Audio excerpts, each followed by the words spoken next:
What's going on, everybody? Young Joker here. For this video, I'm a huge football fan, and I saw this the other day and thought I wanted to react to it. So that's what I'm gonna do. I'm gonna react to. I didn't watch the whole thing, but I'm gonna react to Antonio Brown leaving the um, game against the Jets for the Bucks. So let's To get it going. Antonio Brown? Did he quit? I've never seen a guy leave a field like that. And is this the last strike for him? He is no longer a Buck. All right, that's the end of the story. Let's talk about the guys that went out there and won the game.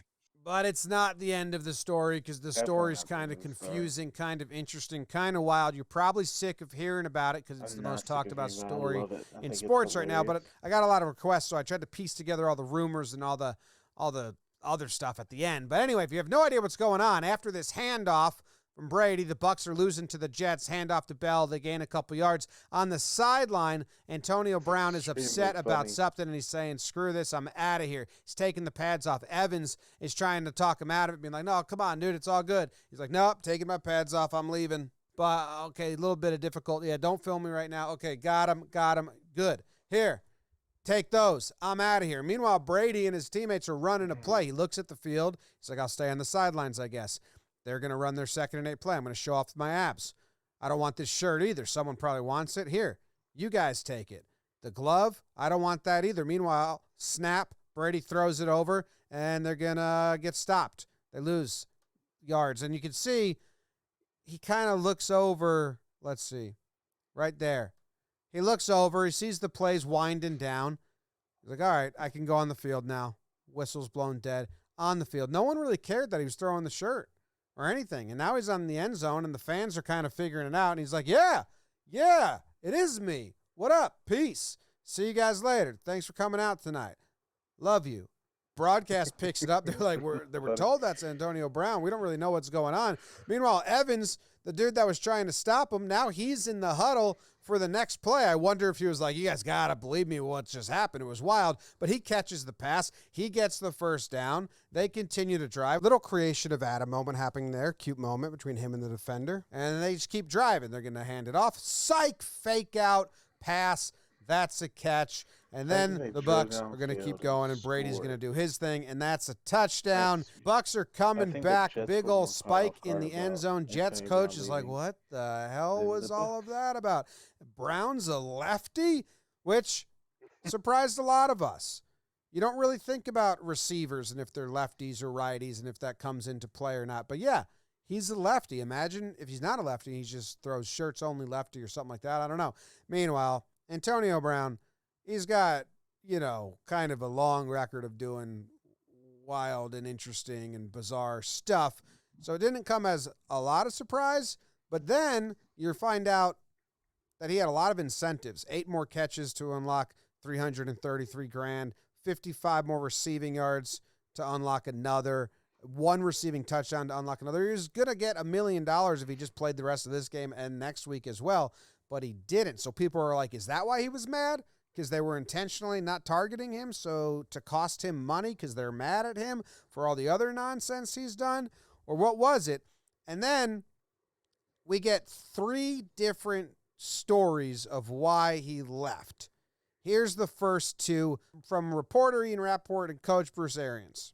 Antonio Brown did not believe that he was healthy. He had been battling an ankle injury for the last several weeks. But he wouldn't go in the game because he was injured, and now he's no longer part of the team. Can you fire a player if he won't go because he's injured? I don't know that he was. Did he say that he was, or was there a dispute No. about that? No. What he told the staff, from what I understand, is that he was not going into the game because in his mind, he did not feel he was healthy. He just refused to go in, or can you tell us more about it? Not really. I mean, what happened is pretty obvious what happened. So, he left the field and that was it. The response then from the offensive coaches and from Bruce Arians was, if you are not going to go into the game, when we tell you to go into the game, then you cannot be here. At that point, they threw him off the sidelines and then cut him from the team. The conversation you had with Antonio Brown was not one regarding his ankle injury. No. So two completely different stories saying the exact opposite thing. One says it was because of injury. The other is like, I have no idea what you're talking about. He was injured. Not at all. And then the third story comes from Brown himself, who says, I knew the game was still going. I left because I'm super gremlin. So that's what really happened. I like the fact that he has to clarify. I knew the game was still going because he thinks that people think that he's that dumb that he didn't even know the game was going on. He thinks that some people thinking maybe he thought the game was over. He's just leaving. So he had to clear that up. Like, no, I knew the game was still going on. And then what's really interesting is Ian Rappaport goes on Pat McAfee's show later on and tries to tell him his story about the injury. And Pat kind of says, yeah, okay, cool, but no. But he didn't feel like it was good. And so they forced him to play? What's that? So they forced him to play? I don't think an NFL team forces anyone to. Yeah, you can't, is what I'm trying to lead you to, Ian. Like, that can't. Yeah. Can't. Yeah, I don't know how that would happen. You know, any, I mean, as you know, any return to play situation is basically an agreement between the player/player agent, the coach, and the medical people. It's all three. So nobody forced him to do anything.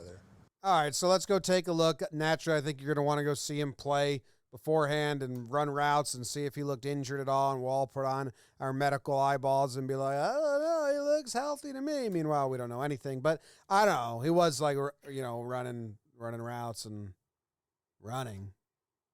So if I put on my medical eyeballs and I look at it, I'm like, I don't know, it looks healthy to me, but I don't know shit about diagnosing someone's ankles via game film.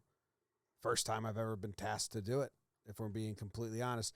No, he looks fine. And then as the story goes, he just left. He got a ride, and then he immediately released a rap song.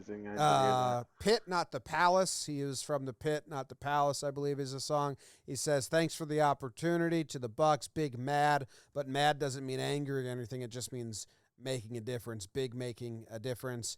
And then he went to some basketball games in the city and hung out. So we'll see what happens next if he gets picked up or anywhere. But, yeah, that's kind of the whole breakdown of the situation and the stories that came out of it after the fact, and no one really knows anything. So from what I can see, obviously there's multiple different stories, but I'm a huge football fan, huge Bengals fan more specifically. I like players from all over the league. I do not like Bruce Arians at all as a coach. I think that he got extremely lucky that Tom Brady and Gronkowski and Antonio Brown decided to come to Tampa Bay, because without them, there's no way he would have won a Super Bowl.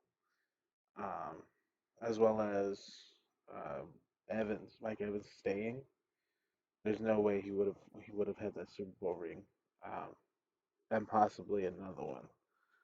So, with that being said, uh, I think Antonio walking off the field like that was kind of, uh, I wouldn't say disgraceful, but definitely not something a player like that should do. You know, he's a name that everybody knows in football, like to keep football. And if there's more reasons behind it, obviously we should know about it. But overall, um, I think it's extremely funny. Something nobody's ever seen or done in the past that we know of, and we'll see what goes next. Hopefully, something else interesting happens within the last week of football before playoffs. If you like the video, leave a like, subscribe. We'll see you next time.